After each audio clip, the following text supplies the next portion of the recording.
குருவின் தினம் ஒரு சுவடுகளில் வாடகை வீடு இந்த வார்த்தை நம்ம பல இடங்களில் கேள்விப்பட்ட வார்த்தை தான். ஏன் நிறைய பேர் நம்ம குடியிருக்கிற வீடை வாடகைக்கு தான் குடியிருக்கிறோன்றத கூட வார்த்தைகளை எடுத்துக்கலாங்க. நிறைய பேர் சொந்த வீடு இல்லாமல் கஷ்டப்படுறாங்க, இல்லை அவங்க குடிசையிலேயே கூட வாழ்ந்து வாழ்நாளையே கழிச்சிக்கிறாங்க கூட சொல்லலாங்க. ஆனால் உண்மையான வாடகை வீடு எதுங்கிறதுக்கு எல்லோருள்ளும் ஒன்று தன்னை முழுமையாய் நிவர்த்தி செய்ய இந்த பிறப்பு எதனை நோக்கி கொடுக்கப்பட்டதோ அது இந்த உடல் தான் வாடகை வீடுன்னு கூட சொல்லலாங்க. அப்போது உண்மையான வீடு எதுங்கிறதுக்கு இந்த உடல் பிரதானமாக இருக்குங்கிறதையும் நாம் இந்த இடத்துல உணர்த்தி சொல்ல வேண்டிய அவசியம் இருக்குங்க. ஒரு மனிதன் தன்னுடைய உடலுக்கும் சரி உயிரோட்டத்துக்கும் சரி எது முக்கிய பிரதானங்கிறத 3 வகையறாவாக பிரித்து காட்டினானாங்க. அந்த வகையறாவில் அவனுடைய மனம் முதல் வீடாக இருந்திருந்தா அவனுடைய உடல் 2வது வீடாக இருக்க ஆசைப்படுதுங்க. அப்போ 3வது வீடு எதுங்கிறத மட்டும் யாராவது ஒருவர் சரியாக கணிச்சிருந்தாங்கன்னா அவங்கள்தான் அவங்களுடைய உயிருங்கிற ஆத்மான்னு கூட சொல்லலாங்க.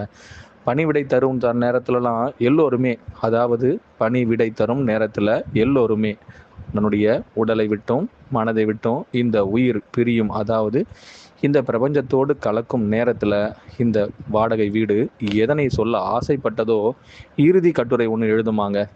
அந்த இறுதி கட்டுரையை எப்படி இந்த உயிருங்கிற ஆத்ம நிலையில் இந்த உடலுக்கும் மனதுக்கும் தெளிவு கொடுக்க ஆசைப்படும் நேரம் எல்லாம் எப்பொழுது அது ஓய்வெடுக்க ஆசைப்பட்டதோ அப்பொழுது தான் அது சொல்லுமாங்க.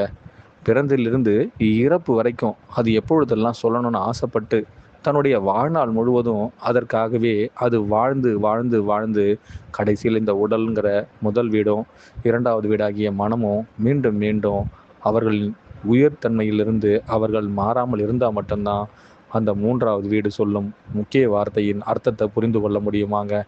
நிதர்சனத்தை உணர்த்த வந்த பல பேர் இந்த தருணத்தில் எதனை அவர்கள் குறிப்பிட வந்தார்களோ இல்லையோ இதில் 3ஆம் வீடு எது என்பதை மட்டும் முழுமைத்துவத்தோடு சொல்ல ஆசைப்பட்டாங்களாங்க. கடமை, கண்ணியம், கட்டுப்பாடு அப்படின்ற வார்த்தையெல்லாம் இவர்களுக்கு சாதாரண வார்த்தைகளாகவே தென்பட்டுதாங்க. ஏன்னா அவர்களில் எதுவும் அடங்கவில்லை, அவர்கள் எதிலும் அடக்கி வைக்கவும் இல்லைங்கிறதுக்கு இந்த மனதையும் உடலையும் யார் முக்கியமாக கவனித்து அவர்களுக்குள் அதை இயக்குகின்றார், அந்த வீடு தான் 3வது வீடு என்பதை புரிந்து கொண்டார்கள். ஆனால் அவர்களுக்கு அந்த 3ஆம் வீடு உண்மையான சொந்த வீடாகவே மாறிவிடுங்க.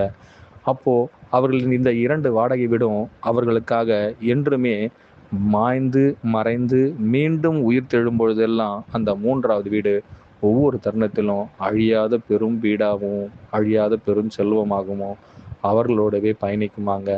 நான் இப்பிறப்பில் என் வாடகை வீட்டில் குடியிருக்க வந்தேன். என் வாடகை வீடு எனக்கு சொந்தமானது. ஏன் எங்கிருந்து நான் எடுத்தேனோ அங்கிருந்து அந்த பிறப்பின் ரகசியத்தையும் அதை உணர்த்தியவரின் முழு மகிமைத்துவத்தையும் உணர்ந்த பொழுதே நான் வாடகை வீட்டுக்கு சொந்தக்காரனானேன். அனைவருக்குள்ளும் வாடகை வீடு. குருவே சரணம், குருவடி சரணம், திருவடி போற்று.